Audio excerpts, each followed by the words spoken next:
Good evening, everyone. Good evening. Or good afternoon for some of you, or good morning for some of you. Apologies just for the delay there on starting. We had mixed sessions going on at once that slightly overlapped, but we're here now. So how is everyone today? Fabulous, thank you. Excellent. Well, thank you all for joining me this evening. For anyone who doesn't know me, my name is Ursula, and I am one of the co-founders of Photo Booth Marketing. I'm also a co-founder of Media Lab, which is our booth company in Ireland. We do in and around 500 events a year, typically corporate. We do have a wedding side of the business, but it's more Sammy, who's my co-founder, that deals with that side of the business, and I kind of lead on the corporate stuff. So for anyone that doesn't know me, we have been in this industry now for over 6 years for myself, over 8 years for Sammy. And we started our booth business by me working for Sammy, doing his marketing and helping him grow his business, until one day we realized actually collectively we could be a lot stronger, and then we went into business together. So we're very passionate about what we do. We're very passionate about education. So thank you everyone for joining us this evening. Anyone who is a member of Photo Booth Marketing, a lot of the stuff that I'm talking about tonight is going to be a recap for you. You may have heard it in a slightly different variation before, but it's always good to go back and refresh on these things. This is the only slide until the end that there's kind of participation from each of you where you can chat. So my first question would be, can each of you introduce yourselves and kind of just give me an idea of the level you're at or where you are within your business, so that I can make this session relevant for all of you, so that you can take something away that's practical that you can put into your own business. Who would like to start? So my name, oh, go ahead. You go, I insist. So my name is Joe, and my wife and I, Diane, we own a 360 photo and video booth. And we've been in business. We started in November with purchasing all of our equipment. And I first started using touch picks and was comfortable with that. But then I've been following a couple of people on YouTube, which presented Snappic to me. And so I gave it a shot, and I love the program. So what I want to learn more about is just more of the software, doing more editing, adding more effects to the, I don't know if this is the right platform that we're going to talk about today, but I thought I'd give it a shot. But just to learn more in general, and hopefully maybe you could introduce us with maybe some new things that are going to come to Snappic, if we're going to be able to do any point, more than 30 seconds of a video for our clients, and stuff like that. So I'm just learning to learn what Snappic is available and what we can do with it. Okay. Well, tonight's session is on marketing your business, because that's what I specialize in and have done for over 20 years across multiple industries, and in the last decade, basically within the photo booth industry. So that's what this session is focused on. I'm sure that they will do more sessions focused on the actual software and getting the best out of your software and the new features and that type of thing. So Okay. hopefully there'll be something you can benefit from tonight. Well, I like to stay then for the marketing, if that's okay. Of course, we're not Okay, going to throw you out now that you've insulted. Okay, me. awesome, You don't awesome. want to be here. You just want to hear about the software. No. I definitely want to hear more about the marketing as well. Excellent. Okay. Perfect. All right. I guess I'll go now, if that's okay. Go on ahead. Hi, my name is Neil Shore. My company is The Shore Thing Entertainment, and I've been doing photo booths since 2010. I built my first two, and then from there, because there weren't many options at the time, I'm up to 13 different photo booths right now. I just retired from teaching, so now I always did it full time, but now I officially do it full time. No more teaching. Mostly bar and bat mitzvahs, although I'm leaning, I want to start getting into more corporate. So we just started doing some of that, and I actually looked into your company, your photo booth marketing, the mentoring and all that kind of stuff. So I'll probably be reaching out to you separately to hopefully sign up for some of that. So I'm looking, I like to do different stuff. You know, I had one of the first 360s in our area. I have a robotic photo booth that nobody else has in the area. So I like to try to do all the new experiences, some augmented reality we're looking at. So I want to learn all the great stuff Snappic offers, like the detail, you know, the more than just a simple boomerang, and looking into getting some big corporate gigs. Okay, excellent, excellent. Well, thank you, Neil, for that introduction. And then I'm gonna start picking on people now, so I don't lose anyone. So I'm gonna start with Lewis. Can you talk at the moment? I know you don't have the camera on, but could you give us even a quick introduction? I know some people might be at work and can't speak, so okay. Nigel G, would you like to speak? Hi, that would be me. I am at work, but I work from home, so that's okay. I'm based in Canada. Don't let the accent fool you. I'm based in Canada.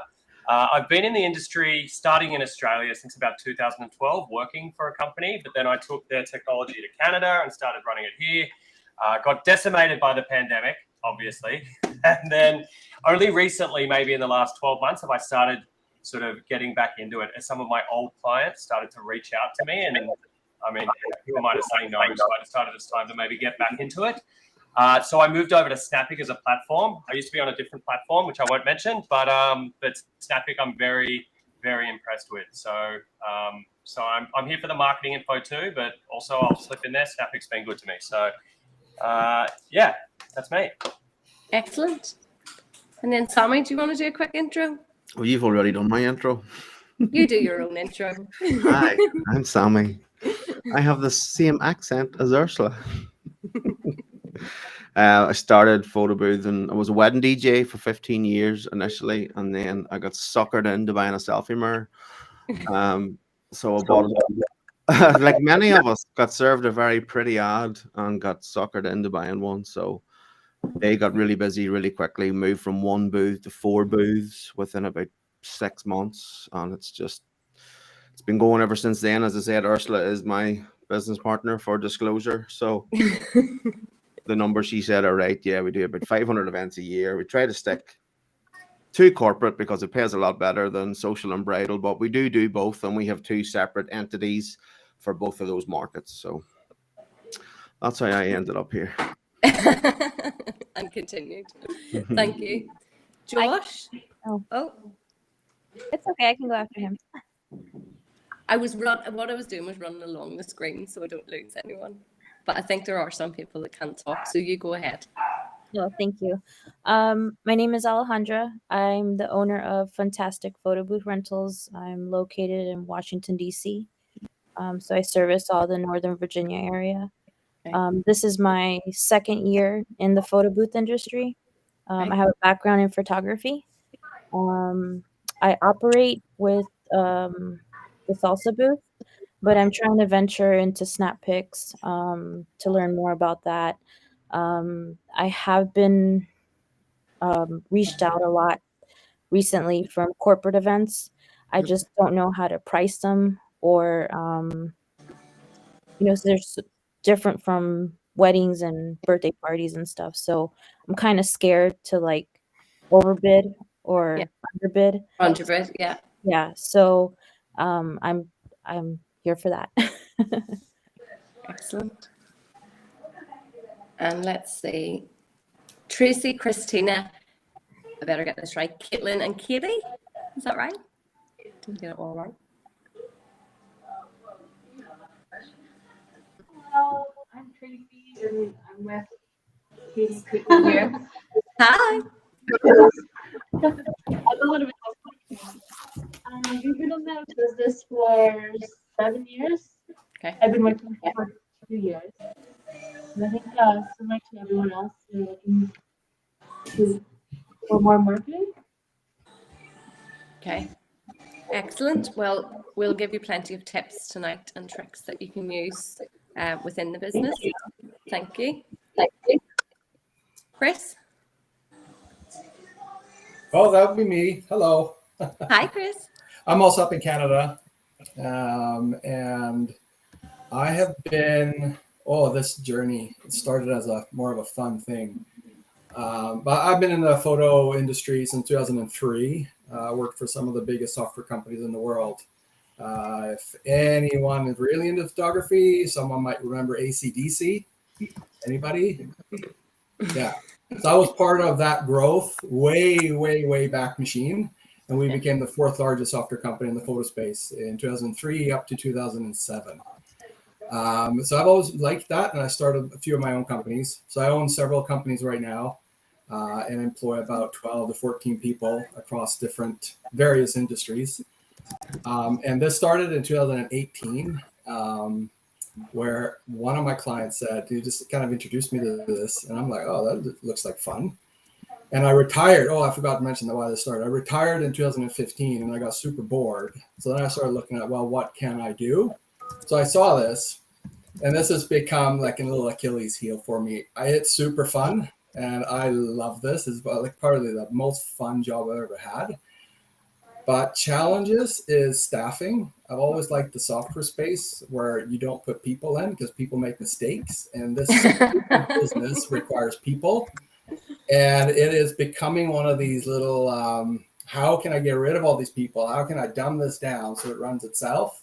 So it's kind of my little pet project as part of my agency as well. A lot of our clients, we use this as lost leader. Like, hey, look at this shiny little thing. Oh, you need software built? Oh, we can do that too. So we use this, but it's becoming a business. It's becoming big. We do crap loads of events. And it just kind of sits there, and I can't. It's my number one thing that I'm working on because I'm having a lot of fun with it. Okay, good. I think so long as you can keep the fun in it, then it gets you up in the morning and it gives you a reason, doesn't it? Yeah. Excellent. Yeah. Well, thank you. Now I'm going to pronounce this name wrong. So before we even start, I am Irish and I pronounce every name wrong that's in front of me. That's why Sammy's here. He's actually here just to correct how I say your name. And once I get it wrong, I'll always get it wrong. That's just my thing. So we have like nearly just over 600 active members at any one point, and they've just learned to accept that I just get it wrong. So we'll have a go at it. Well, wait, is it Joseph? I'm Joseph. Oh, so it's Joseph. Okay. Joseph, perfect. yeah. My father was Joseph. I'll not forget that one now, you say. So No, that's okay. If you pronounce it correctly, if you live in Macedonia, that's how you pronounce it, is Joseph. But I already gave my spiel though. yeah, no, sorry. Let's see. Who else have we got? Rosemary and John. Hi, we just started this past summer. Both have full-time jobs doing other, and we were kind of thinking that we'd be focusing on bridal. We've done some expos and such, and all of our gigs thus far have been corporate. So we're kind of thinking maybe we'll go corporate. And we had kind of geared everything towards the bridal space. So we want to get all the tips we can from y'all on how to move into more corporate type of work. Okay, excellent. We can cover some of that tonight. Great. Okay. Is it Rima or Rima? Rima? Yeah, it's Rima. Hi guys. I'm actually from Montreal, Quebec in Canada. And I think I'm the only one here who has not started her photo booth business. I'm actually looking into it. So I've been I'm currently on maternity leave here. Okay. So I was looking to find like a side hustle with my husband. So I've been heavily looking into photo booth for the last month or two. So I have an idea in my mind to go into like bridal, weddings, and corporate, but starting with weddings. And I would love to learn how to market it. I'm currently working on building my website, so it's perfect timing. Okay, excellent. Yeah. This is a good time for this session for you. Yeah. Excellent. Okay. I don't want to leave it too long because I think everyone who's supposed to be here is here now. I think there's a good variation in the room of people from very beginners starting out through to highly experienced, probably more experienced than us. So I will try to kind of base this session around marketing, I will be given basic things that some of you will say, well, I already do those things. And then we'll talk about, I'll take it a little bit up a level when we talk about corporate, so that you're all getting something tangible that you can walk away and use within your own business. But before I start, I would like a little show of hands of how many of you actually have a marketing strategy and a marketing budget every year.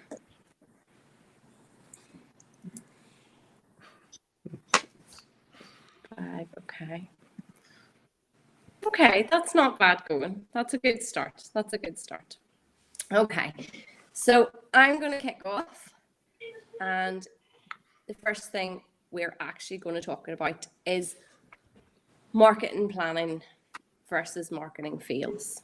So the biggest thing that I have seen in this industry over the last 6 years is people get into the industry. We're all attracted like magpies to shiny things, and we go off and we buy a booth and we start a photo booth business, and none of us actually go into it as a business owner and go, okay, I'm going to start a business, and I'm going to research, and I'm going to do a SWOT analysis, and I'm going to do a business plan, and I'm going to set the foundations, and then choose my products and choose my software and choose the audience and look at how I'm actually going to market this business and have a plan and execute it. So the research that I have done in the last 6 years has showed that 70% of our industry do not actually plan within their business for their marketing.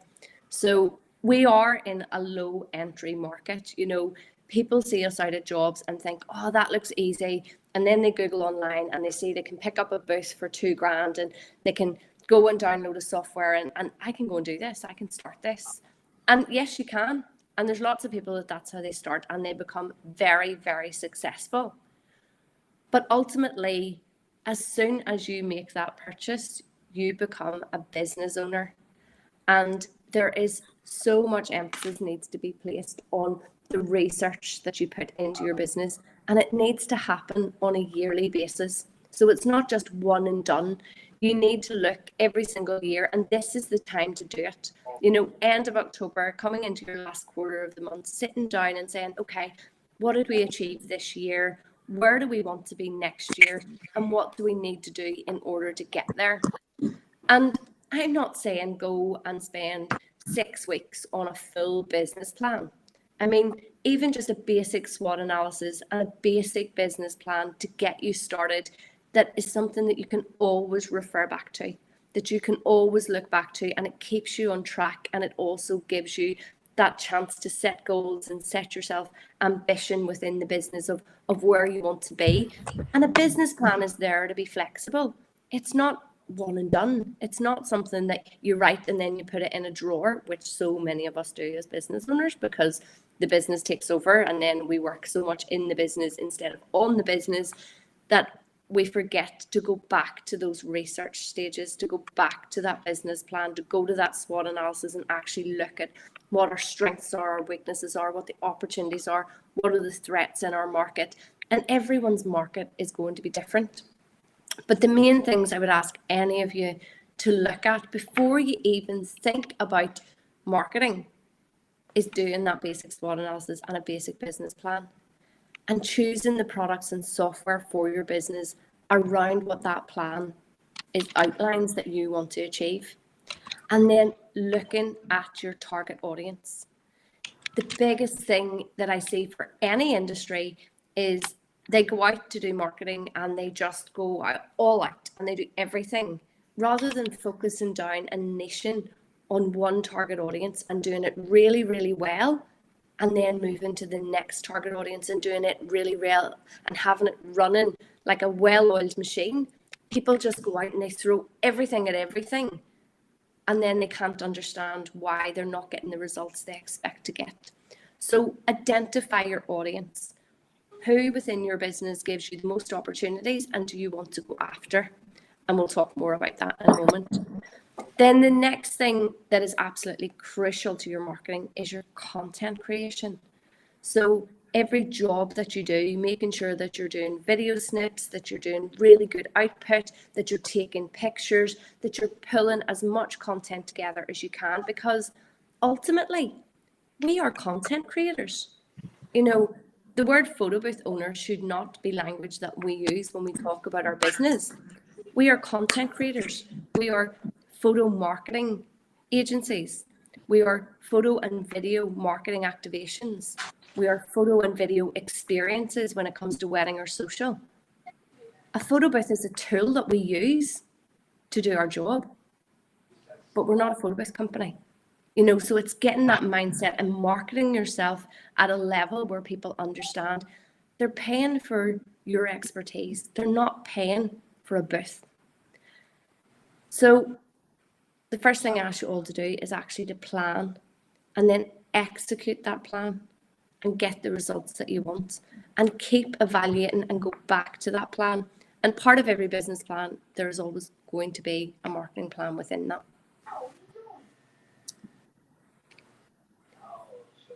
So the next thing we're going to talk about is PR.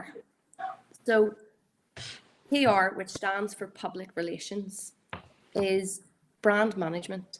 Essentially, PR is about looking at your brand reputation. What is it that people think of you when they see your brand, when they see you at an event, when they see you online? What comes into their mind? And you want to be someone who uses PR to position your brand and tell your story, to be able to engage your clients and make them take action. PR is a very, very powerful tool. And it's hard to evaluate PR because we all know it's really, really important, but you can't put a monetary value on it, because it's not like you go and spend $500 on Google Ads and you start converting leads and so you see sales coming in. PR is in a world of its own, and it's below the line marketing, so you shouldn't have to pay for it. What you want to do in terms of PR is really look first and foremost at your branding. So if you are a photo booth company at the moment that wants to move into the corporate market, you need to look at your branding and you need to say, does my brand represent a corporate audience? Are they going to resonate with my branding? Because the one thing that I see time and time again in this industry is horrendous branding, like awful, horrendous branding. You know, Susie's photo booth in bright pink letters with a big star on the side of it. If I am Coca-Cola, am I going to hire Susie's photo booth for my job? Absolutely not. So branding is everything. And it comes down to you as well as the business owner. Personal branding now in the world that we live in, and authenticity is so important, vitally, vitally important. And if it's the only thing that you take away from this session tonight, I want every one of you, when you leave your house, you take your kids to school, you go out for a drink with your friends, you go for a meal with your friends, you have to remember that you're a business owner and you're your personal brand. And you want to represent that business in the best way possible, because every person you touch or meet is a potential customer. When it comes to your own personal social media, use it either for personal reasons or use it for business. Do not mix business and pleasure. If you have clients on your social media, you no longer have an opinion on anything. If your clients have access to any of your social media, you do not put your personal beliefs out there. You do not talk about religion. You do not talk about politics. You do not talk about anything other than things that are relatable to your business and keeping your personal brand where you need it to be. The next thing about PR is about really positioning your company. And that's where you become a brand leader, where you become someone who is the go-to expert in your area. You want people to think about photo and marketing activations and think about your brand. And in order to do that, you need to tell your story. You need to be out there networking. You need to be putting out articles on LinkedIn. You need to look at ways of getting into publications and actually telling your story and building that brand positioning to where you want it to be. Because anything is possible if you sit down and you plan it out and you say, okay, so here's where we are right now. And this is what people, like, do a short survey. of your last 10 customers. Find out what they actually think about you, what they think about your brand. Don't ask your family and friends, because they won't be honest with you. They won't give you actual customer feedback. Go out to the people who have used you and ask them on a yearly basis, so that you know how people view and see your brand and see your company, to help you grow it and make it better year on year. The other huge thing about PR is it's about growing relationships. It's about actually building relationships that are long-term relationships, and showing people trust in you, trust in your knowledge, trust in what you do as a service, and growing and building those relationships while you grow your business alongside those people. So that takes us back to the sort of networking element, and where in-person networking or online networking via LinkedIn or other forums is absolutely amazing for your own personal PR and the business PR, and they just cannot be avoided. Some of the ideas for anyone who is just starting out, because I'm sure a lot of you who have been doing this 3-5 years or more, you already are very aware of your PR, or should be aware of your PR, and have done a lot of things to help with community engagement or building the brand in your local area. But for anyone that is just starting out, or in their first year to 2 years, think about things that you can do that don't cost you actual money. So it's not like going and taking advertising on Google or on Facebook. It's about going and building a relationship with someone. So you could do a pop-up event for someone where it's co-sponsored by you and a local restaurant, for example. If you're looking to get into corporate and you need a corporate case study, pop in and see your local bar. Set up a bar booth for them, co-brand it for both of you, have it in there so that you're getting content, you're getting all the marketing assets, and you assign that off your marketing budget. Or look at doing a pop-up in a bridal store. A lot of us will go down the route of doing bridal expos, which are really expensive and really time consuming, and sometimes the conversion on them can be quite low. Whereas if you build a relationship with one of your local stores, and you go in and you run an exclusive in-store pop-up for them, even on a monthly basis, on a Saturday for 3 hours on the last Saturday of the month, you are hitting your ideal target audience, and you can get confirmed bookings on the day, because brides come into a bridal store with a completely different mindset. When they go to a bridal expo, they're sold the dream. They're told to turn up, you'll get everything under one roof, you're going to get the best discounts, and they are not your customer. Whereas if you pick the most expensive bridal store in your area and you run a pop-up for 3 hours on the last Saturday of the month, which is pay weekend, a bride is coming into that store in a buy-in mindset, and she's got the decision makers with her. She's got her mum with her, she's got her bridal party, and yes, she hasn't got the groom there, but there's enough influence within that group for them to use the booth, have a great experience, and then someone say, "This would be amazing at the wedding." And you just very likely say, "Oh, we actually do weddings. Would you like me to check your date?" And from there, you can convert bookings on the spot. That is the most cost-effective marketing that anyone can do when they're starting out, or if they're looking to increase their bridal leads. The other thing is looking at doing free events. And there's very mixed reports about this across the industry. For me, when we started out, we did do free events because we needed content. We needed to showcase what we could do. And the best way to do that is look at a local not-for-profit or a charity that you really believe in as a business and offer your services to them, or use it as an opportunity to learn how to help a charity secure sponsors. And there's so much that can come out of it because you're giving back to the community. It's good for engagement.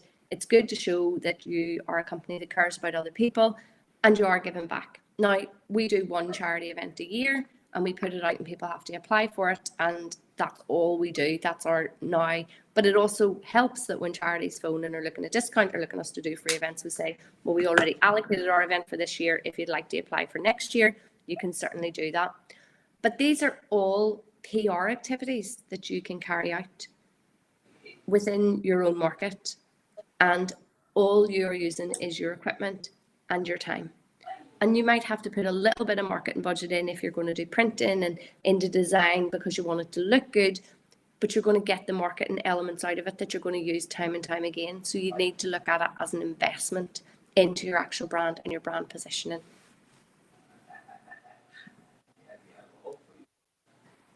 So on to the next topic, social media. And when I say social media sucks the life out of every business owner across the globe, because there are so many platforms to choose from. It needs so much time, so much investment into it, and you constantly have to be on your social media to make it work for your business. So what I want to talk to you about this evening is actually choosing the right platform for your audience and not yourself.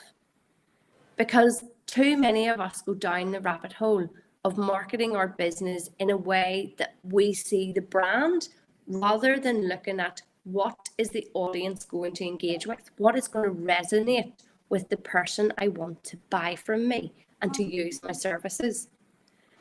So the main platforms for weddings are Google Business, Facebook, Instagram, TikTok, and Pinterest. Now, each of those has its own value, and there are different ways of using them. So Google Business Profile, for anyone who is not utilizing Google Business Profile, please do. It is free for you to use, and I'm going to talk about it in more detail later. Facebook, everyone thinks Facebook is dead. It is certainly not dead for the bridal market. It is full of brides, but the content for Facebook needs to be different. The Facebook audience are not going to be sold to. They want to be engaged. They want fun, shareable, relatable content. So if you go to look at our wedding Facebook page, we have over 9,000 followers. Those followers came from sharing funny memes, silly pictures, content that actually makes me grind my teeth because brand is everything to me. But that is what this audience wants. That's what they go to Facebook for. They want the fun, shareable stuff. They want to be able to tag their friends. They want to be able to share it into their stories and get other people engaging with it. And with that, what happens is you become an authoritative voice. So you become the authoritative voice because you understand your customer and they start to relate to you. And then you engage them further with your advertising. And that's when your marketing strategy really kicks in. Instagram is the place where everyone goes to look beautiful, be beautiful, and see all the things they can't afford in life. It is so important now because the bridal audience, that sort of 24 to 45-year-old market, live on Instagram. And Instagram is about turning up. It's about being consistent. You know, posting on your grid a minimum of 3 times a week and posting into stories every single day. But the one thing that we all miss on social media is engagement. Any of us can go out and post our content. But social media is about being social. So talk to your customers. You know, if you have a new experience that you're just launching for weddings, how are you going to tell your customers? How are you going to talk to them about it? Think about the mediums. Where do they hang out? What do they want to hear? And how do they want to hear it? And turn up every day and keep talking to them and keep engaging with them and answer questions and go on and find profiles. And the easiest way to find a bridal audience on Instagram, go to your local bridal store. Start following their last followers or people that engage in their content. Because if someone has followed a bridal store in the last 90 days, there's a very high possibility that they're a bride-to-be in your local area and a potential customer. And then start to engage with them and build a relationship with them. TikTok. So TikTok is a great way to showcase your brand, but you have to be ready to really invest in it. TikTok is not about quantity, it's about quality.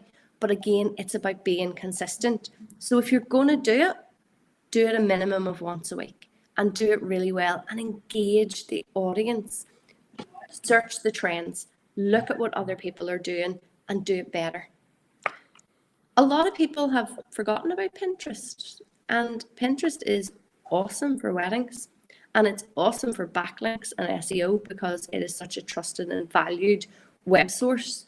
So Pinterest is where every bride lives and has a board of all the things she dreams about for her wedding. And I think a lot of us kind of put it to the side because it's not talked about as much and people aren't using it, but it's a huge tool for weddings and it's massive in terms of SEO. So please don't rule it out completely, investigate it and look at it and what it can do for your business. Now, I know a lot of you are interested in the corporate side, as we all are, because corporate is where we make more money. We are in an awful lot less pain because we don't get bridezillas who want to change their template 500 times and don't know what a backdrop is, but want hundreds of them. For corporate, there are three main things that you need to look at for social media: LinkedIn, Google My Business, and Instagram, in that order. LinkedIn is the biggest B2B networking site globally. It is where every corporate client lives. It is where you need to be seen, you need to be heard, and where you can actually go and pin down and target your clients specifically. I love LinkedIn because I can pop on for 15 minutes in the morning. I can connect with 10 potential new clients. I can engage with 10 clients or potential clients. I can send 10 welcome messages and pop up a post twice a week. And it's converting business for us because the brand positioning within LinkedIn is so quick. It is a quick way for you to grow your brand and start to engage with a direct target audience, because that is where corporate hang out. Google My Business is amazing, again, because it's free. And from Google My Business changed, it's actually now called Google Business Profile. And a lot of people freaked out last year because they sent an email to everyone and said, we're moving you to Google Maps. It doesn't mean anything. Nothing has changed other than where they have moved Google Business Profile. When you log in, everything is on the side. You don't go into the back end anymore. And so there is no difference. But Google Business Profile should be used the way you used Facebook 5 years ago. It should be used at least 3 times a week, minimum of 3 times a week, putting out posts, because it's free and Google wants you to put content out. So we're going to talk about that more on another slide. But for corporate, for Instagram, if you're going after corporate and you do both, if you do both social, weddings and corporate under one brand, then a lot of people would ask me, well, how do you split the brand on your Instagram? You just break up your grid. So you'll have 3 posts on weddings, 3 posts on corporate, 3 posts on social, and keep that flow going so that when people land there, they see that you're a business that offers all 3. But at certain times of the year when you're doing specific campaigns, so for example, with corporate, we break our corporate into 12-week campaigns. We've just finished off our holiday targeting, and now we're moving in to look at spring, summer events for next year. And so each of those campaigns through Instagram, we will do a lot using Reels and a lot using stories. And so it's getting each of those campaigns together and giving them enough time on the grid and a lot more time in your stories, because that is where people now live.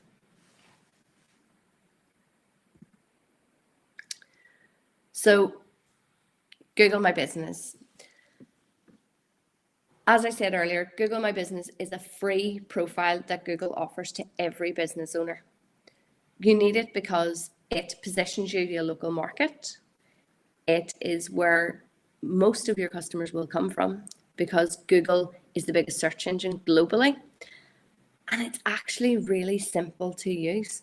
So once you have set up your profile and you've added all of your information, the first thing to do is optimize the profile. So make sure that you complete all the information that Google asks you to complete. And then you put a list of your services and really dig down into keywords. And this takes us back to examining the target audience. So if you're going after bridal, then you're going to use keywords focused on bridal photo booth, bridal experience, bridal entertainment, looking at what is it a bride is searching for and utilizing those keywords within your profile. If you're going after corporate, then you're going to go after those key terms. So marketing activation, brand activation, PR launch, event photo mosaic, looking at different key terms within the industry. Gift booth is really big, green screen is really big. Looking at those things that an event planner or a marketeer is going to be searching for, and optimizing those within your profile. So you can do that in your introduction section, talking about the things you do as a business and the types of businesses you work with. Then you can do it within your posts, and you can also do it within the services section. Posting on Google My Business is so important, because if you do not generate content on Google My Business, they will pull the content for you and you're losing control of your brand. So if, for example, and we've all had this, you are only starting out and you've maybe had an event that wasn't absolutely fabulous, and you particularly wouldn't share the content on social media or your own social media, but somebody at the event does, and they tag you within that, Google can pull that if you're not putting up your own content. But if you're drowning Google with content, they're not going to pull it from other sources. So everything that is seen and listed on your Google My Business, you need to be in control of. So go in and set it up and use your logo and your header image, and then add images and videos, and then start to post on a regular basis so that you can be found within local search, and then on a greater level by using those keywords. The other huge driver with Google is reviews. And I mean, I do full sessions on all of these things. Tonight is just a snippet, but out of everything, the Google reviews is the most important, because people buy from people. You can go out and shout and tell people and market to people every day of the week to tell them how fabulous you are at what you do. But if Sarah down the road tells me, well, I booked that company for my wedding because they were awesome, I'm going to book who Sarah tells me to book. And so that is why third-party recommendations are of so much value to a small business, that you need to drive your Google reviews. And there's lots of ways that you can do it. And I know it's very difficult. I mean, we have it on the bottom of every email. You can put it on the side of your printer so that when people are lifting their prints at an event, you can say, oh, did you enjoy the experience today? Would you like to leave us a Google review? You can do your follow-up emails, and people aren't always going to do it, but it's about getting consistent and asking. A lot of the time people don't ask for them, and that's why they don't get them.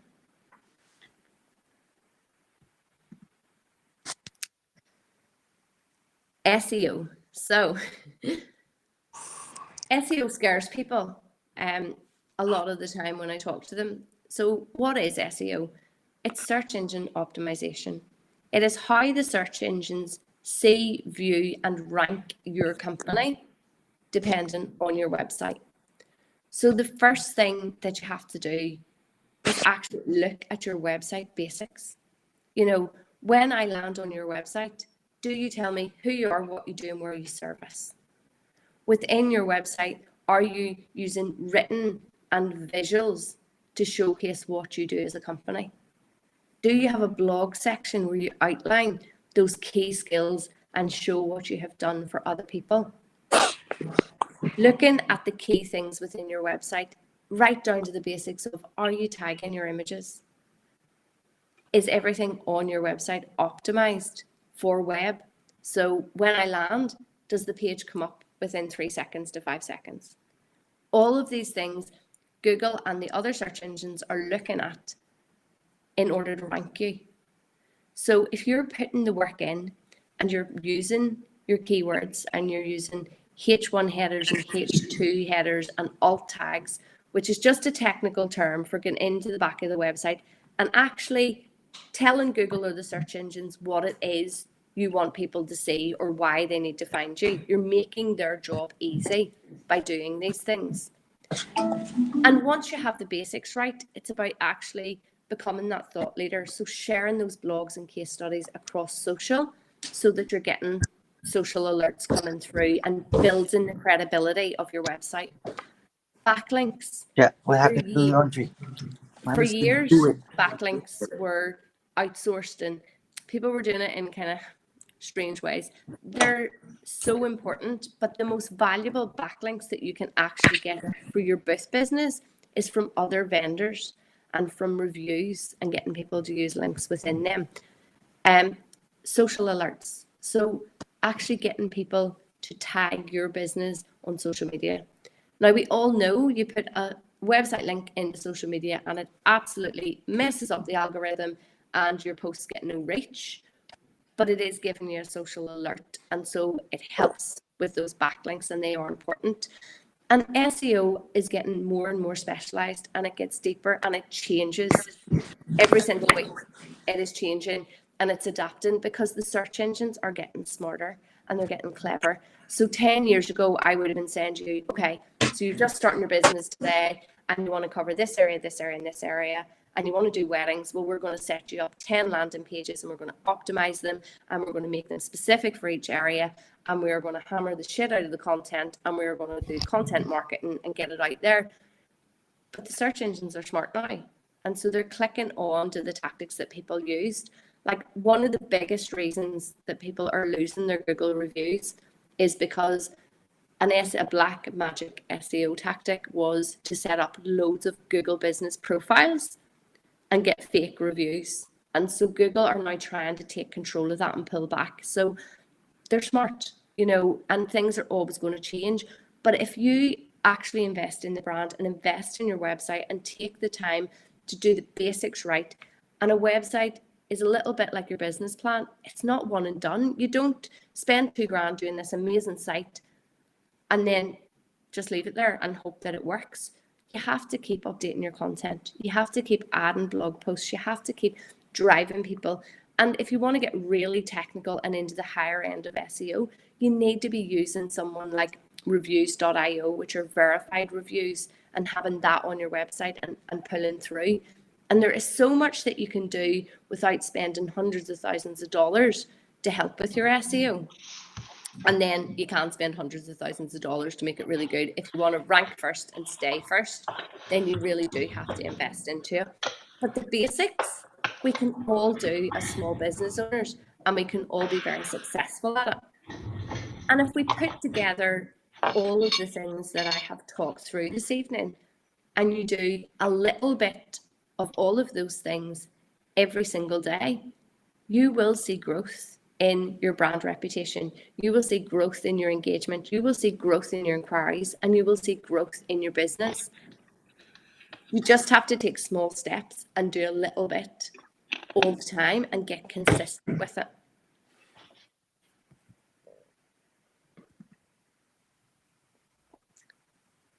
So now we're back. And now I'm going to actually open up the floor to questions.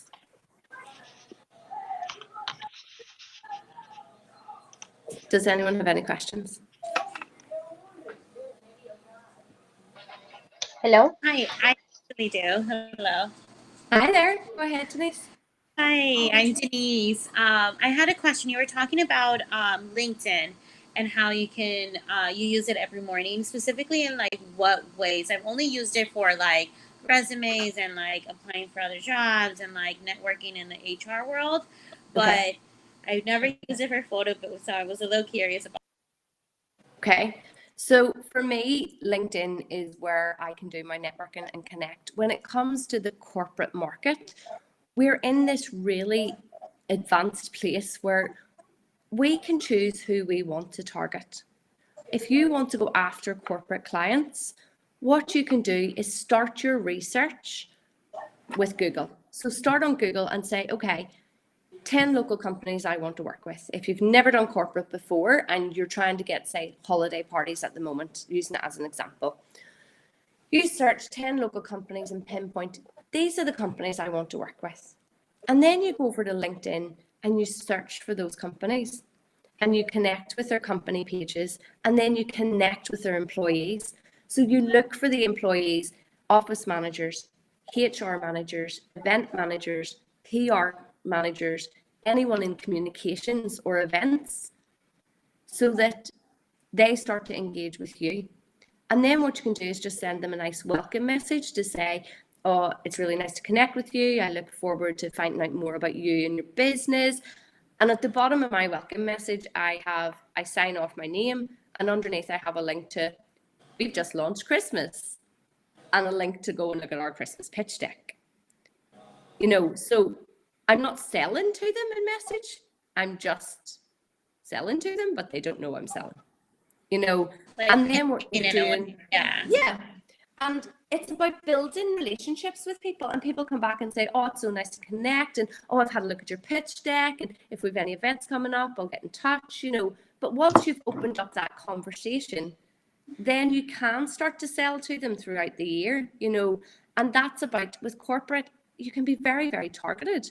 You know, you can look for companies specifically that do trade shows and target them with trade show content. You can look at companies that run award ceremonies. All of that information is on LinkedIn because they're sharing it on their personal profiles. They're sharing it on their business pages.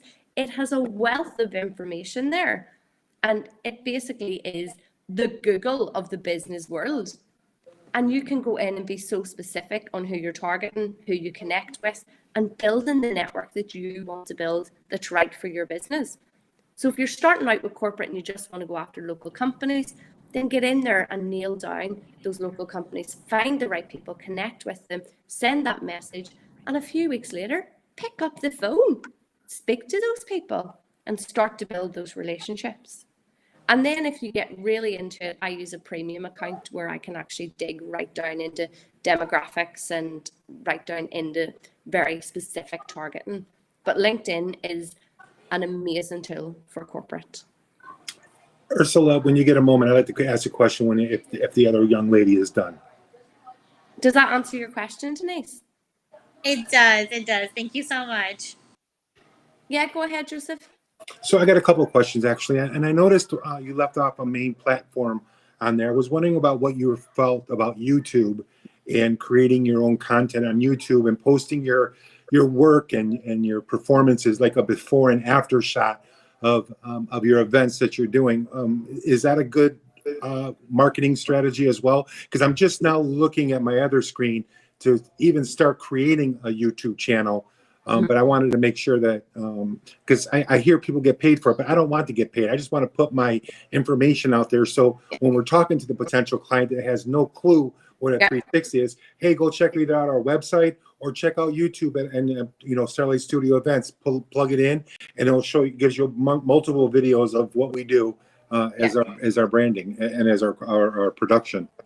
YouTube is an absolutely amazing tool if you are creating consistent content.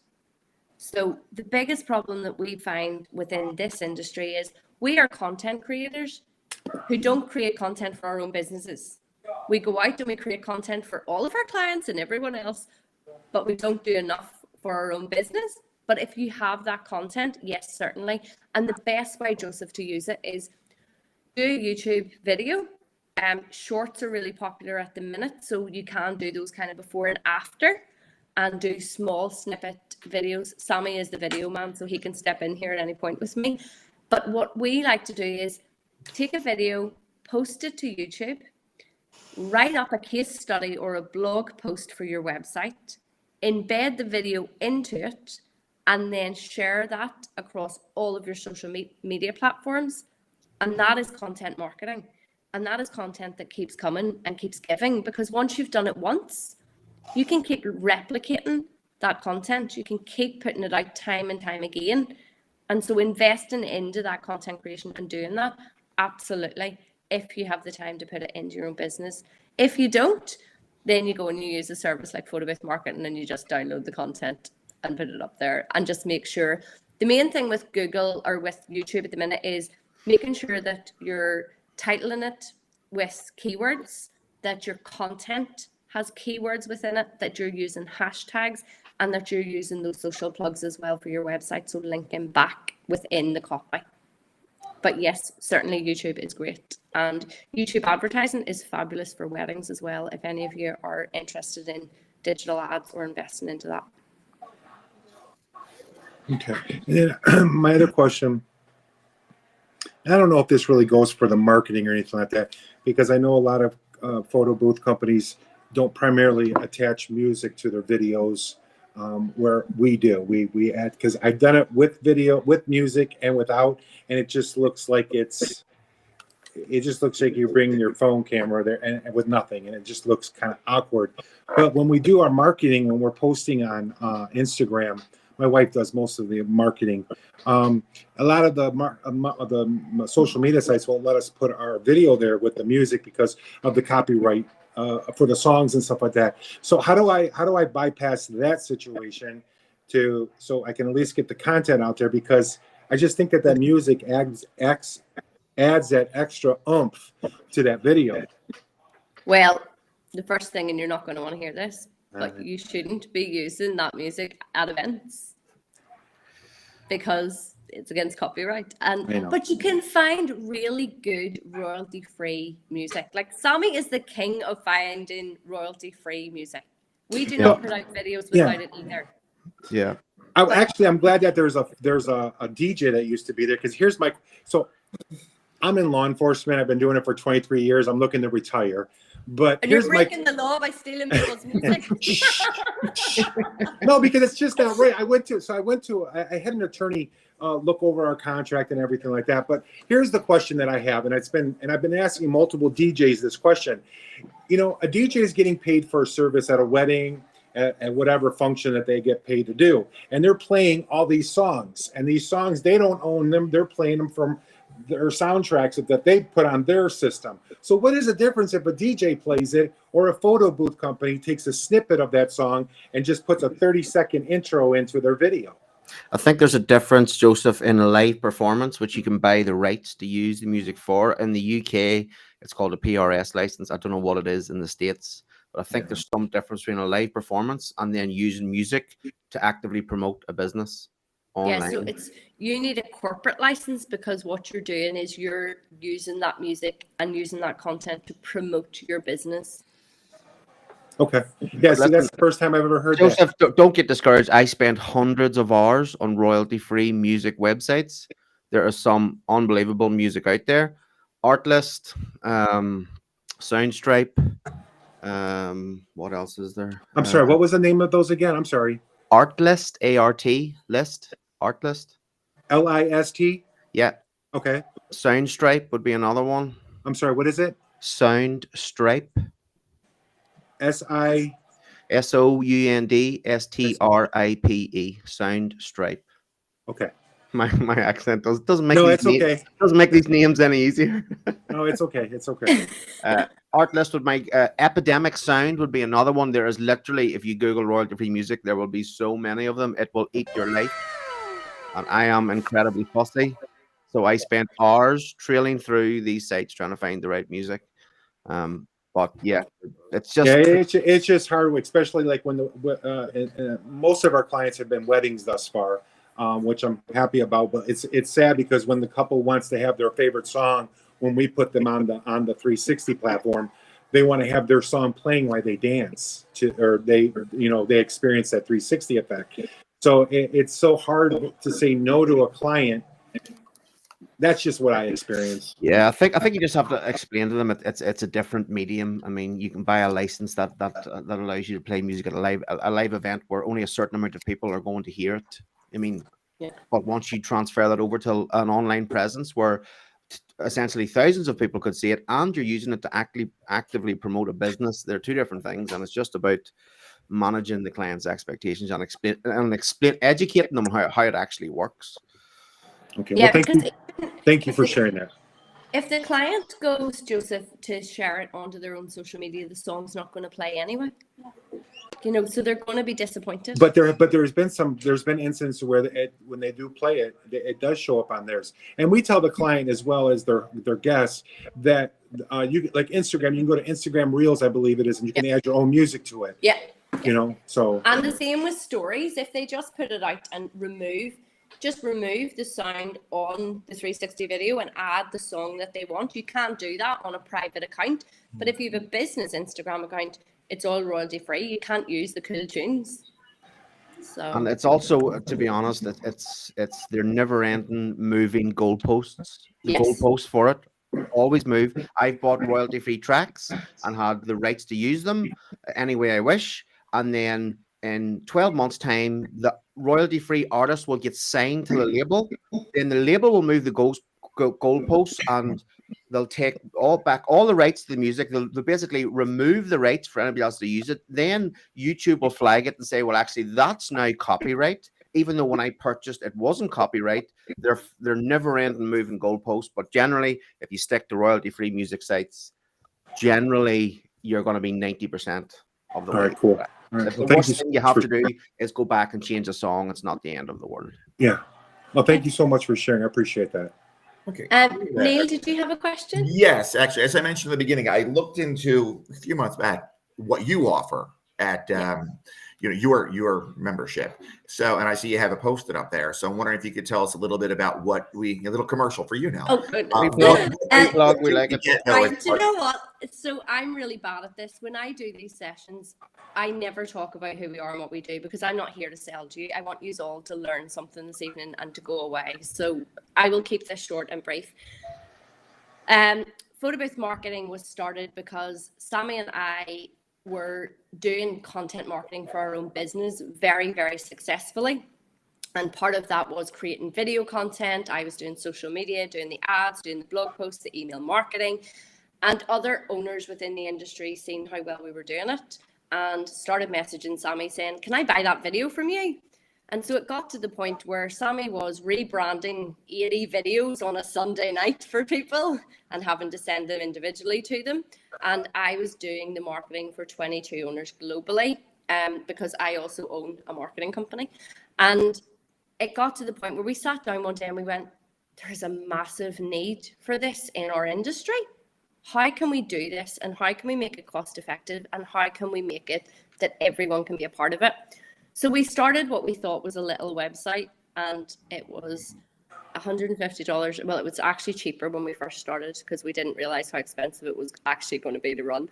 So it was $100 a month when we first started, and overnight we had 50 people signed up. So what we thought, people were going to go to this website and download a video and download an ebook and go off and use it and market their business, and it would just be a little sideline. And suddenly we built this community overnight. And then we realized actually people need more. So we started a Facebook group to support our members who were paying every month. And I did a live in there, and that's where it grew from. So now we have a website with over 300 hours of live training on every topic, from writing your business plan through to how to put together a corporate activation and everything in between. And there is downloadable content. So there's over 200 ebooks and right down to actual pitch decks. So if you're looking to do permanent installs, if you're looking to do corporate, if you're looking to do weddings, there's actual editable pitch decks that you can download and rebrand for your own company, change the wording on them. I've just given a guide on here's the things you should be saying, but of course you're going to use your own brand voice. Right down to sponsorship proposals, sample emails, sample everything. There's no time limit. Like we could join for a month, we can join for 6 months. It's a minimum sign up of 6 months. Okay. And the reason for that is because every month you get to download 1 video, 20 images, 5 start screens, 5 templates, and your ebooks. Plus we have a weekly live coaching session. So every Tuesday we have a live session for an hour where we come on. So at the moment we're in the middle of a corporate boot camp. Next week I'm actually on holiday. So next week there's something else that I can't talk about on this call because it's for somebody else.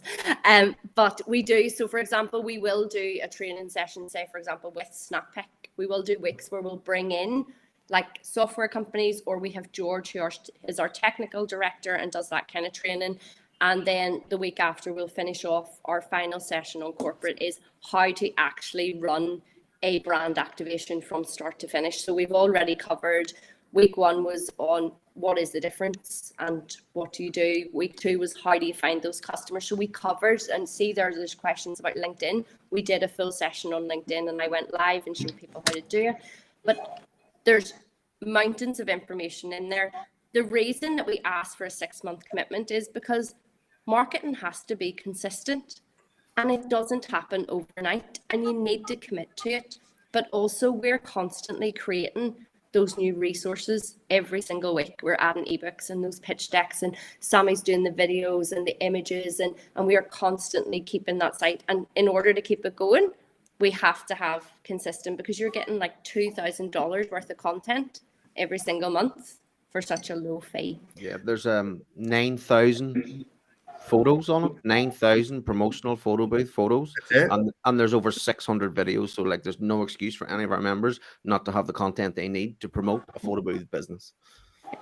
And are we able to see some of these ebooks, Yeah. like a previews of them prior to joining? Well, just to you get won't the see. idea of what's in there. The ebooks, you can go and look at what they're on, but you won't get into the information. So if you go to our website and register a free account, you can access all of the content. So you can watch the videos, you can look at the images, you can look at the overlays, you can look at the ebooks. You just can't download anything. There's also a free training section on there with like 10 videos. So anyone who is just starting out, there's some really good basic videos there for you to look at. And we run a monthly giveaway as well every single month. This month we're giving away a tech pack.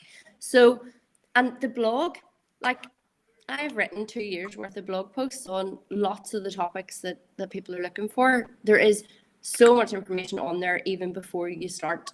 The biggest thing that people get from our membership is the community and the support, where on a Tuesday we all turn up and we talk about, oh, I got a quote in for this, and can someone help me with that? And there's just this real community base, and we're always like, I learn something every single week from our members.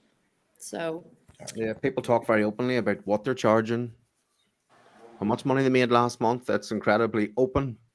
The whole community. So yeah, or join our Facebook group. I mean, there's loads of ways to get involved for free. And if I'm correct, it is your Ursula. Are you the one that sometimes you'll post where you'll have these students of yours, if you will, or members who are getting these 5 and 6 figure activations, right? That's with your resources. Okay. Yeah, because there's a couple people out there that offer coaching and things, but I do see every now and then someone pops up with a $15,000 2-day activation. Why the fuck did they do that? Yeah. Well, hopefully we'll be the ones to be pushing you after we get that. So Ursula, after the 6 months, is that enough time for us to have that, or do you ask for us to stay longer? And if you do, is it still the same price after the 6 months? So after the 6 months, you're just on a monthly. You can drop in and out when you want. So once you've done your 6 month commitment, and we have members that have been with us from June 2018 when we started, that still turn up every week and still use the resources because we're constantly changing. So for example, in June we started holiday training with everyone.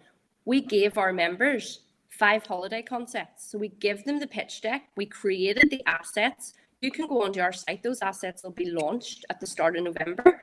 You can download those assets in that pitch deck and sell your holiday parties. Everything's done for you, and because we're constantly doing new things and updating, and everything changes within this industry, it's constantly changing and moving forward. So they see value in the community and they see value in the content, and they're not having to stand at their own events doing videos and content because we do it for them. So. Okay. Hi. Hello. Hi.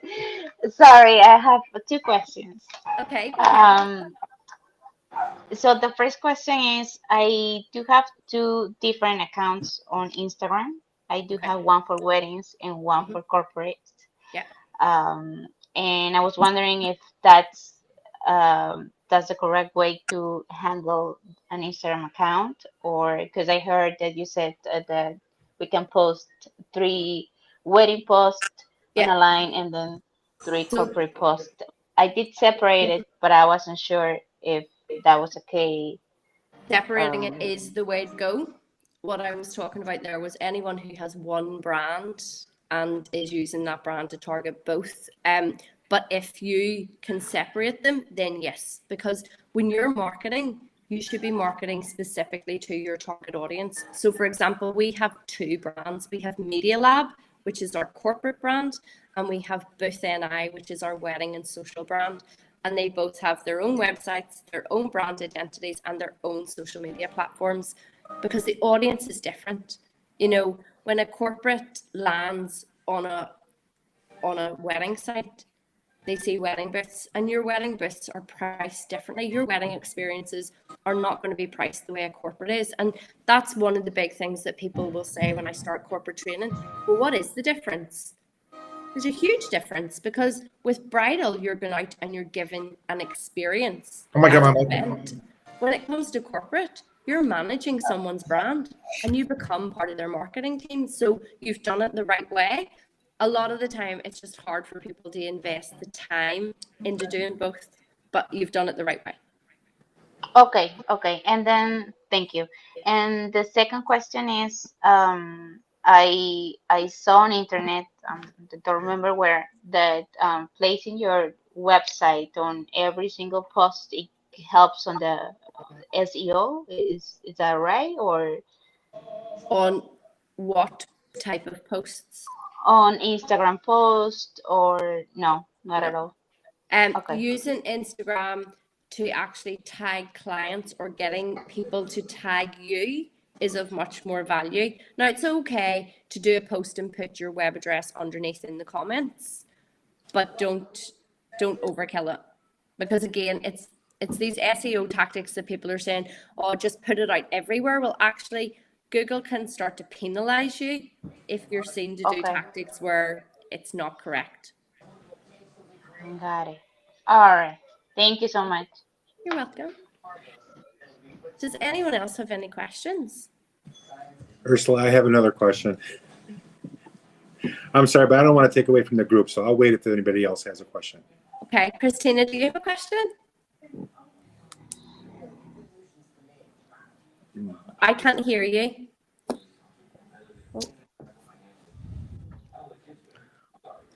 I have a Can't hear you. question. I have a question. Hi, I have a question. Okay. Go ahead, just while we try and sort out Christina's sound. Oh, I'll wait for Christina. No, it's okay. You go ahead and we'll sort out her sound. It's not working. Okay, so if a corporate company finds us on our regular website, I just have one website right now. I just started this year. Okay. To create that second website, how would I go about letting them know that corporate prices are different? I don't have my prices on my website. Okay. But to create that second website, would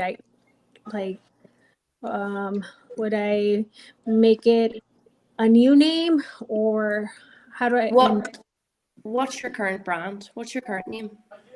A Royal Photo Booth. Okay. And in terms of corporate, what type of leads are you getting, or what is it you want to go after ultimately? I just did my first corporate with a children's hospital that is really big. Yeah. So okay. They said next year they want to hire me again. Okay. So because it was my first corporate event, I know I undercharged them, but it really helped me with the experience. Yeah.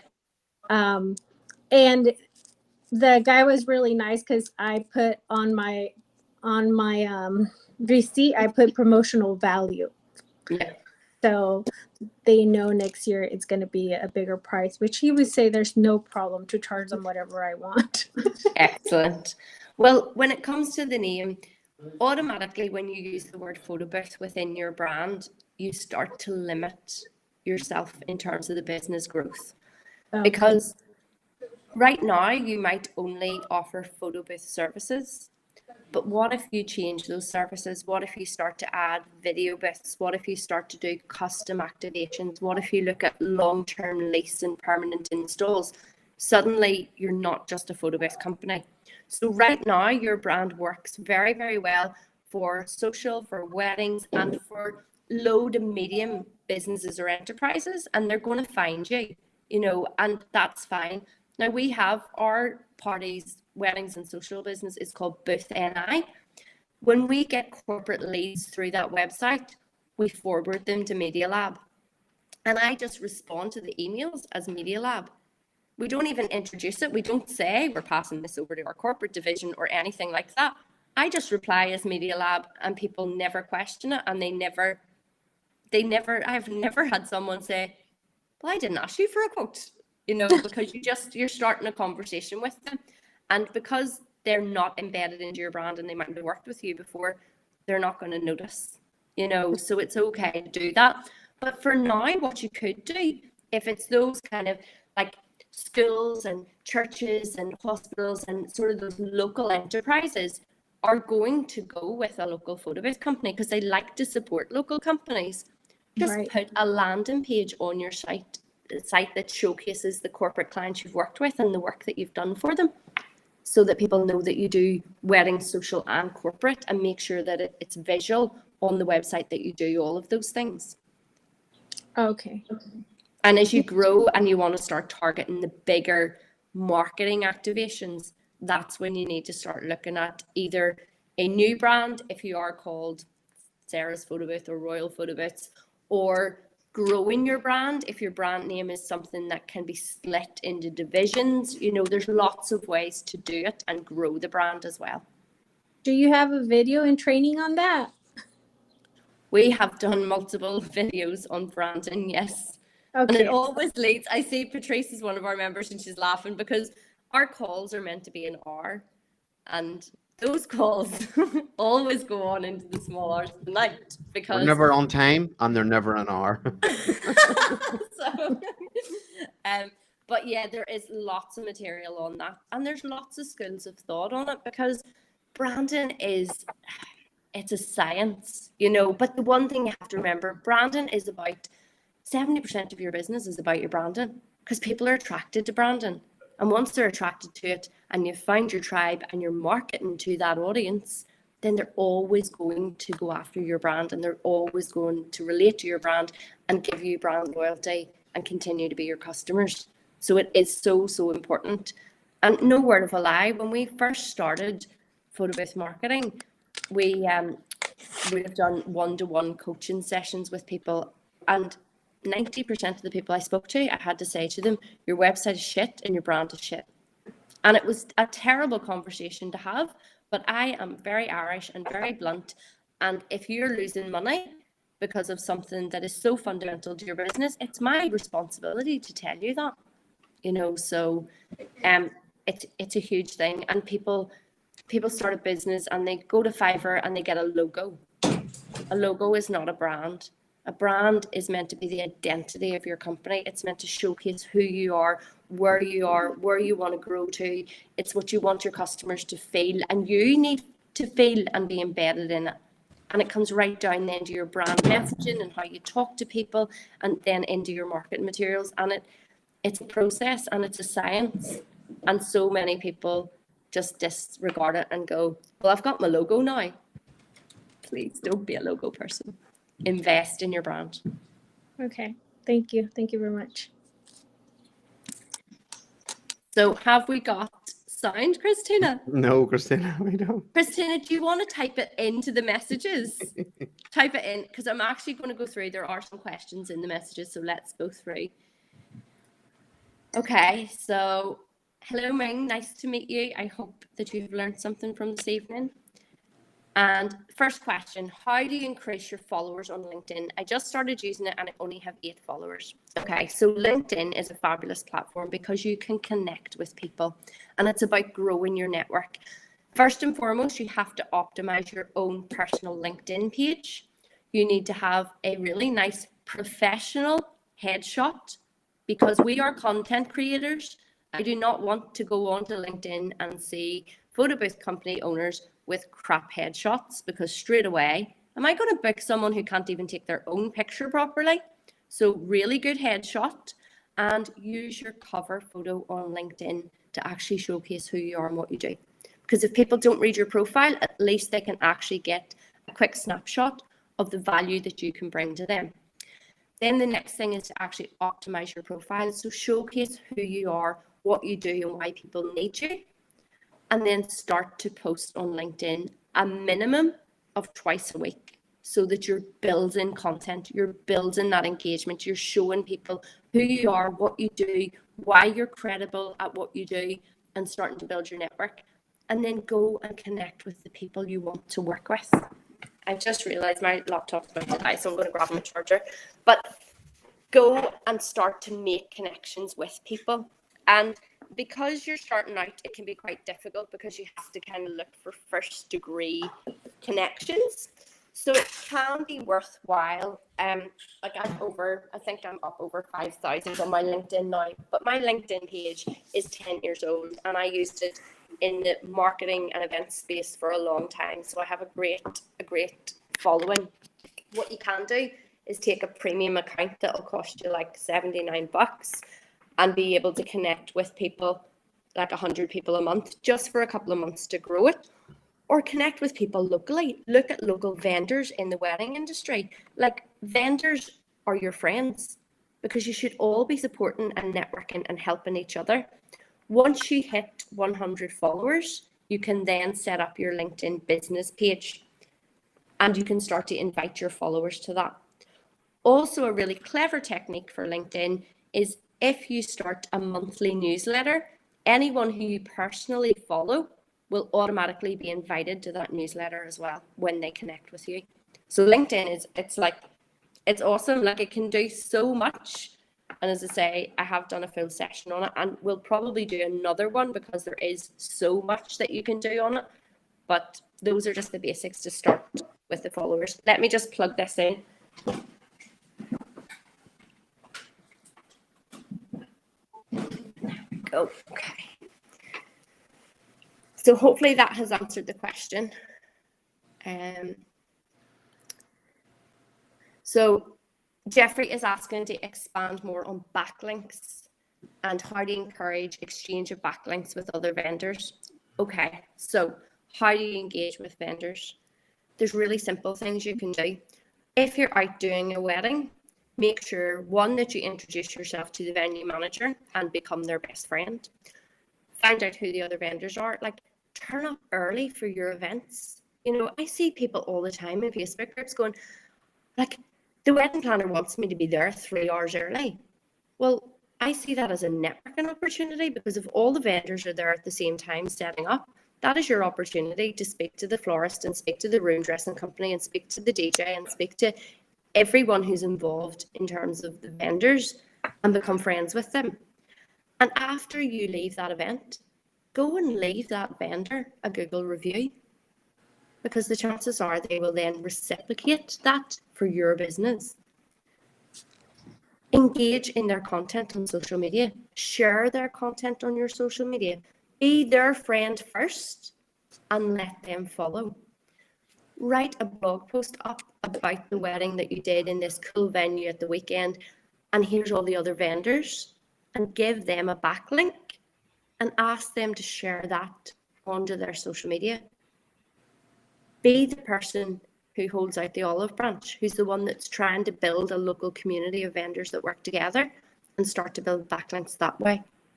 The other way of getting backlinks, first and foremost, is local business listings. So any of the free local business listings that you can get onto, get onto.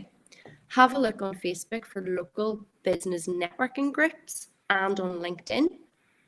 And if there isn't one, start one and start to support each other. And then working with venues.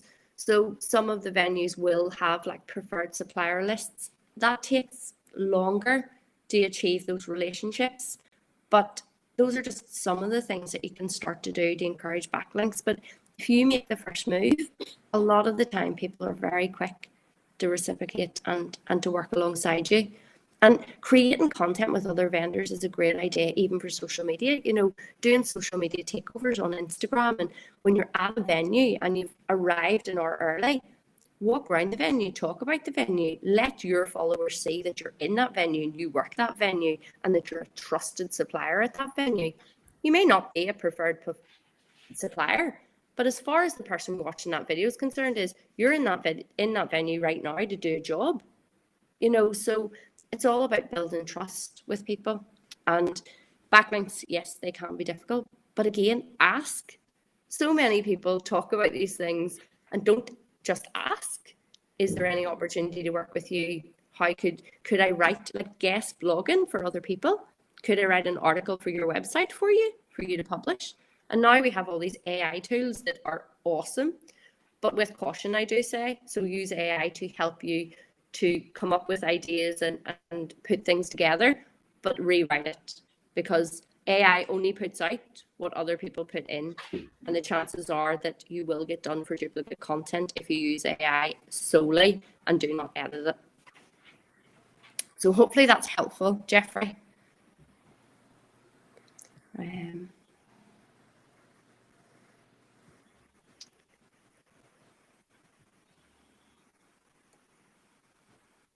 So someone's asking, what is the key to remember or include when sending a closing email to a job is that for an out-of-state company, Christina? Right. Can I see, is Christina still with us?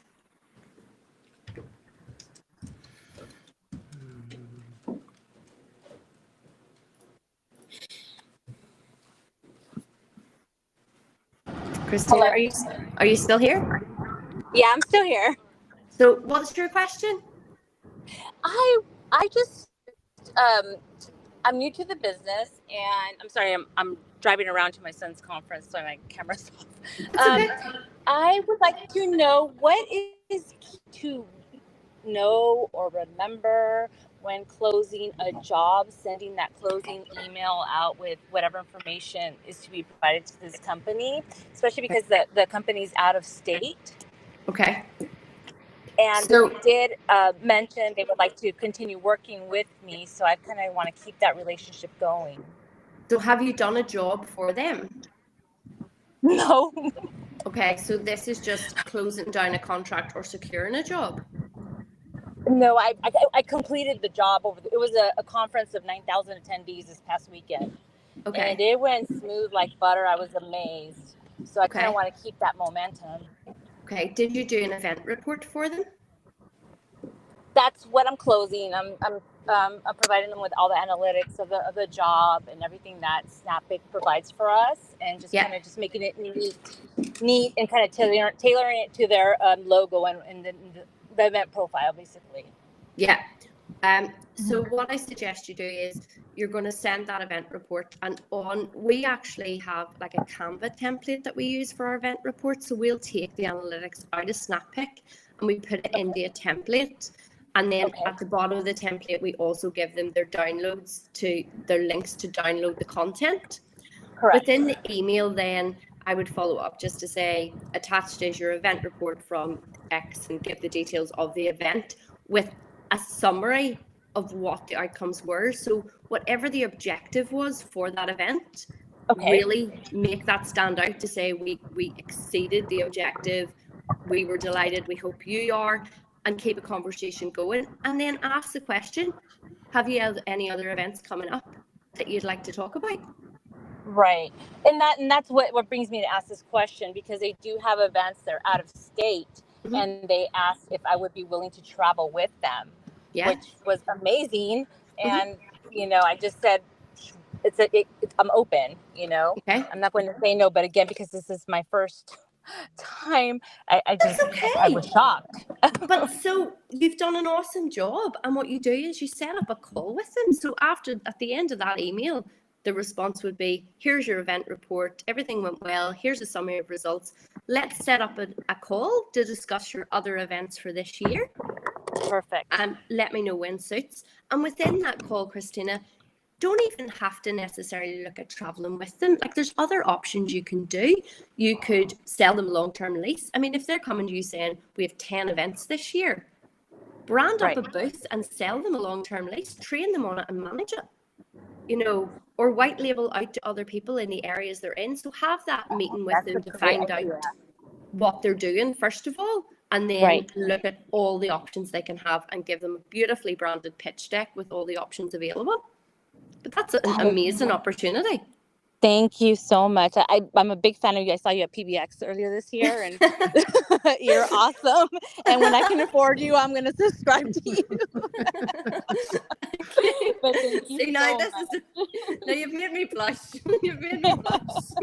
You are. You guys are a great team. I really appreciate you. Thank you. You're welcome.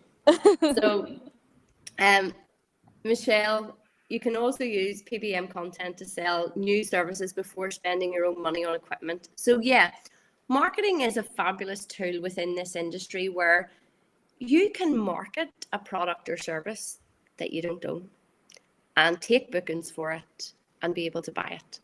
So that is one of the things that we encourage our members to do is, say, for example, there's a particular booth that you want or a particular experience that you want to provide, but you don't yet do it. Then you start to market it. For example, if you wanted the new Every Booth icon, which is very expensive but very beautiful, and also has a long waiting list to get it done because they're handmade. But you can take a video and you can put it out in your social media and you can say coming spring 2024, you know, and start to market it now and take bookings for it. And when you have enough bookings, you go and you buy the booth. The roamer analogy I often use is a good example too. So there's a free roamer video on the website. Amazing video, shows exactly how a roamer works and why you'd want to book one. It's a free download for members. So you can go, if you're a member, you can go, the first thing on the first day of joining, you can download the roamer video, you can upload it to YouTube, you can take that link, you can send it to every bride or person that has booked your services already this year and say, listen, we've just added this cool experience to your offering. I know you're already a customer. Would you like to add it on to your photo booth? It's gonna, we're gonna do you a discount. I mean, you could really encourage them and say, we're gonna give you 50% off. It's $400 or $300 for 1 hour. So you only need 2 people to email back and say, yes, I'd love that. And your roamer's bought and paid for before you've actually bought your roamer. So that's kind of how it works. It doesn't cost you anything to promote it, but you can easily make money and then buy the product once you've raised the capital. It's smart.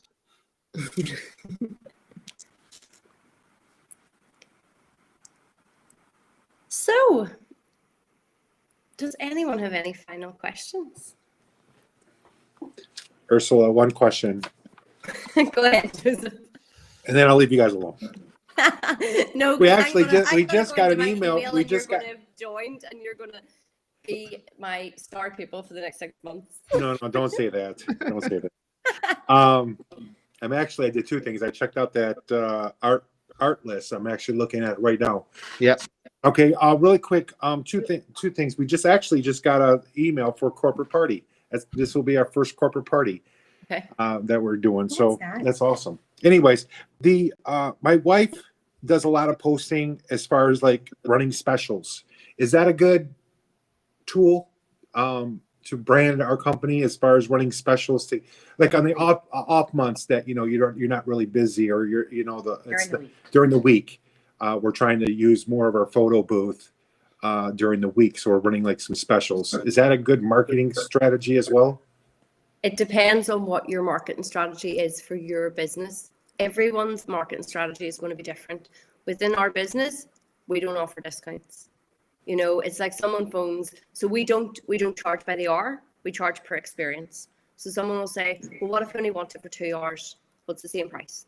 What if I want it for 4 hours? Well, it's the same price. Because ultimately, in this industry, you're not paying for the hours. And you're not paying for the booth. The booth is the tool that we use to do our job. You're paying for the years of experience that we have. You're paying us to go out and run an event for you. And that work starts from the minute we start marketing to you, when we start liaising with you, when we look at concepts for you. And so all of those things have to come into your event experience price. Now, when it comes to discounts or special offers, we just don't do it within our business, because that leads to low feeding clients. That attracts people who do not want to spend money, and we do not want those people in our business. I will openly start a conversation with a client to say, we are the most expensive in the area. If you want a 360 for 250 quid, you can hire a DJ company, but they don't do what we do. And that is how I start a conversation with a client, because when you start offering discounts, even if it is midweek, what I would recommend you do is fill your midweek with conferences and trade shows and corporate events. Like, these things may seem difficult because you'll go, but I've never worked with corporate before. But you only have to do one. And once you've done it, that's it. You brand up the booth, you do the start screen, you do the overlay, you start with a basic experience, and then you grow your experiences from that. But there are hundreds of business meetings, of corporate engagements, of staff engagements, stakeholder days, all of these things that are happening during the week. And I would focus on that rather than midweek weddings. People who book midweek weddings are looking for discounts, because that's why they book a midweek wedding, because it's cheaper. Okay. They're not our customer, and they're never going to be. And if they phone, generally, we straight away will say, we're probably not the right supplier for you. And Sammy has used that tactic very well over the years when it comes to weddings, that people go, is he trying to say I can't afford him? And then they end up booking because you have the audacity of telling them you're too expensive for them. But when it comes to discounts, you're just feeding into a market that's not going to help you grow. The other thing is, once you start offering discounts, it's very hard to put your prices up, you know, because you get into that, you're fighting for work, whereas stand over your quality, sell the value of what you do. You know, this is not easy. What we do, we make it look easy because we're professionals, but it's not. It is hard work, and it's huge investments in terms of equipment, in terms of software, in terms of our time and our knowledge and our learning. We are professionals, so pay us a professional rate. You know, that's just my personal opinion. There are some people who want to go out and do volume. I have worked for photo booth companies that do 3,000 events a year at half the price of anybody else in their area and still make the same amount of profit. But would I want to manage all those staff and 3,000 events when I can go out and do a third of that and make the same amount of money? Absolutely not, because work smart, not hard. It's probably, thank you. Probably worth compounding, Ursula, on what you were talking about, the full day and the half day rate for people to understand it.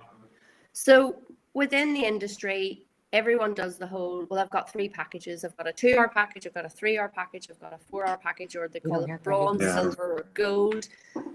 We don't do that. We sell the experience. Yeah. So if you look at our website, our website is boothni.com.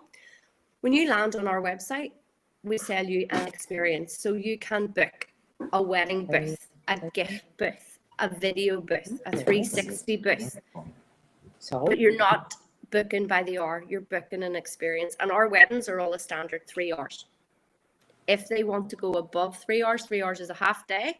If they want over that, then they're booking a full day, you know, and it's double the price. It's just that simple. Because when you start getting into hourly rates, then especially if you're going down the hourly rate, please, please, please, your 2-hour package should be almost as expensive as your 3-hour package, because you still have to put in 14 hours work to that 2-hour job. You're not getting paid for the hours you're standing at an event. You're getting paid for the work that you have to do. And you have to do the same amount of work for a 2-hour job that you have to do for a 4-hour job. And so your 2-hour package should be like $700, and your 3-hour package, which is what you want people to book, is $900. You know, so looking at your pricing is a massive thing. And I actually have a free video on our site about pricing. But if you can, please move away from hourly pricing. As an industry, that is one thing that I'm really dominating this year. I want people to move away from hourly pricing because it just will help everyone. You know, you're not paying for the hours. You're paying for the 14 hours that it took our team to put together that experience, to get the equipment together, to turn up at your venue, to check everything was okay, to test it, to put on a performance for you and your guests, to pack down and give you post-event customer service. You're not paying for a 2-hour, 3-hour, or 4-hour job. Does that make sense? Very much so. Yeah, and when you switch from selling the booth to selling an experience, people will, if it looks the same, it is the same in a customer's head. So if I've got a salsa booth and my competitor has a salsa booth, when a client goes and looks at my website and goes and looks at their website, they're looking at the same thing. So if I'm $400 more and they're $400 less, and in their head it's the same thing. So when we don't sell the tool and we sell the experience, it removes the ability for them to compare them, because we're not comparing the same things. And also with the beauty of Snappic is, instead of trying to constantly keep up with the latest photo booth, which is what everybody does, they want the latest booth, and then they put a picture of the latest booth on their website and they'll say, oh, I've just got this and it's amazing. With Snappic, the beauty of it is you can constantly cook up new experiences every year for free. You're already paying for the software. So you can stop spending $4,000, $5,000, $8,000 on a photo booth and just sit down with a pen and paper and say, right, this year we're going to have a neon experience and we're going to create a video FX experience that does this. And we're going to have another video FX experience that does this. And all of a sudden you're going to create 4 new experiences for your new season of photo boothing, and it hasn't cost you anything. So that's a major thing to look at is use video effects and call it a TikTok booth. Like if it's the only thing you take away from this call tonight, all of you launch. So we're coming up into bridal booking season. So from the 25th of December until the start of March, you should be inundated with leads. If you're going to spend money on digital ads, that is the time to do it. And launch a bridal TikTok booth. It will sell out. Are we allowed to use that term TikTok? Yeah, just be very careful. Yeah, because it's Chinese. It's not like it's an American corporation. You know what I mean? And it is a foreign corporation. And that's why I'm just wondering if you can call it a TikTok. You shouldn't really, but we haven't been pulled on it yet. And then I called it a TikTok type booth. So I'm not calling it a TikTok booth. I'm still saying it's a TikTok type. Well, if you do, so it depends how you brand it. So if you use Tik-Talk-Booth or experience, then you're not using their brand. And just make sure you don't use their font or their colors.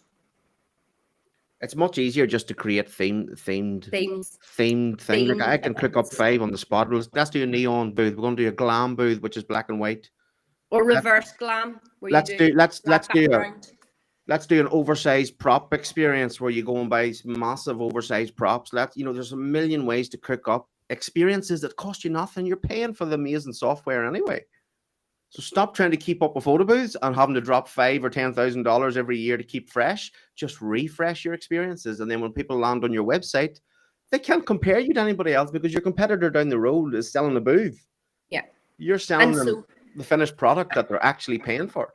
What it's called in sales is your value wedge. It's how you look different. So when the client goes and gets 5 quotes, they're going to get, and I'll tell you now, every client that emails you will get exactly the same thing. They will get a list of booths and features. So let's be clear, a bride does not know what a template is. They do not know what a start screen is. They do not know what an animation is, and they don't care. They just want a photo booth. Whereas if you changed up how you respond to a bride and you say, oh, your venue's amazing. Here's 2 experiences that work really well there. What do you think? They're not going to ghost you. They're going to come back and say, oh, I really love that one. And it could be your TikTok or your GIF or whatever you've sent. And then your next email is, oh, here's a sample of 3 recent weddings. You haven't said it's in their venue, but they're automatically in their head going to assume it's in their venue because you're sending it to them. And they're going to be like, oh, this is great. How much is it? And they've already bought it, so it doesn't matter what it costs anymore because they've already bought into the concept and they want it for their wedding. And they'll have 4 other quotes that all did the exact same thing that said, well, we're going to give you 3 hours. We're going to give you props. We're going to give you a guest book. You can guarantee all your competitors are going to have the same ream of information at different prices, which is immediately a problem because they're going to go, well, they're doing 3 hours and they're doing 3 hours, but they're $300 more. And they're all doing props and they're all doing a guest book and they've all got a backdrop. Everybody looks the same. You need to try and differentiate yourself. And selling experiences over the booth is how you're going to do it. Yeah, sell the experience and not the tool you use to do it. And then it doesn't matter what booth you turn up with either. So if you have multiple booths, you can turn up with whatever booth you want to run the experience. And the other thing that happens in terms of marketing, when you start giving a client a list of features of what's included in a package, you open yourself up for more and more questions. Well, what is that? And what does that include? And how does that work? And I don't care. You just want a photo booth and I'm the expert. Here's what you need. Done. Sold. Sign the contract. So hopefully this has been helpful. Yeah, if you don't mind, I have just a little question because I was hearing, what is a TikTok booth? So it's just a digital booth using video effects. Oh, okay. Like they just make videos on it. Yeah, it's just a fancy way to dress it up. Fancy way of calling it. It's just a video booth. Oh, okay. But it's how you're selling it as an experience. That's where the marketing side comes in. You're making it something that, 1, they can relate to, and 2, that is new and cool and funky, and they want it. We could find that in Snappic. We could do that with Snappic.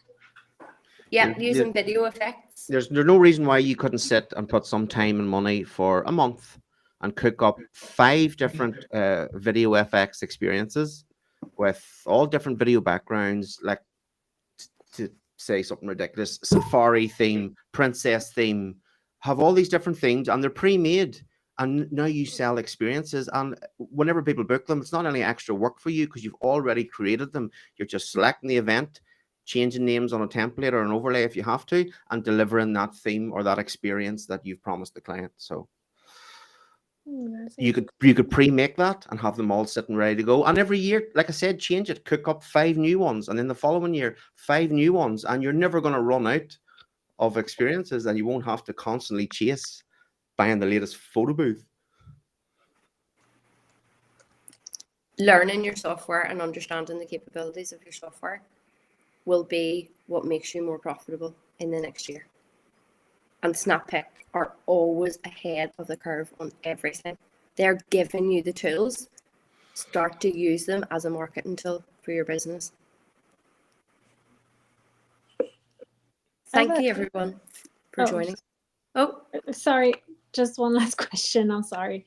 I use Darkroom software for my DCLR photo booth.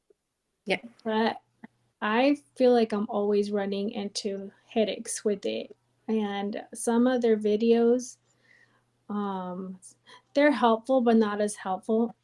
And I use, compared to Snappic, Snappic is like this on everything. But because I use the Microsoft tablet on my DCLR, does Snappic still doesn't work with the Surface Pro, right? No, Snappic's iOS. Okay. Now I don't know because I'm not a software person, right? So hands in the air, I can't even turn a photo booth on.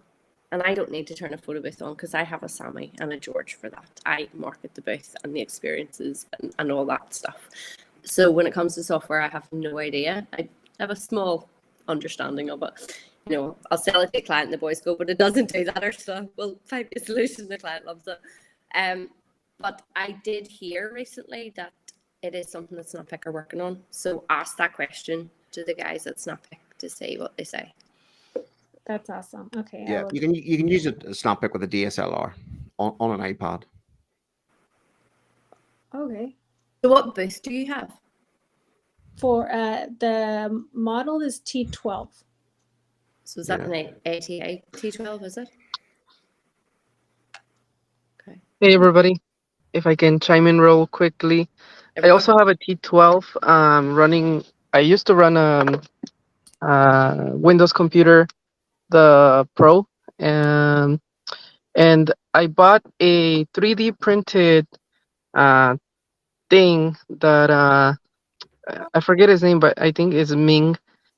He's on the Photo Booth Network, and he sells this thing that you can put directly into that T12, and what it does is it lets an iPad fit in there instead of the Windows Pro computer, and then I connect it directly to my DSLR, and that's how I've been able to switch over all of my Windows to use Snappic in all of our photo booths.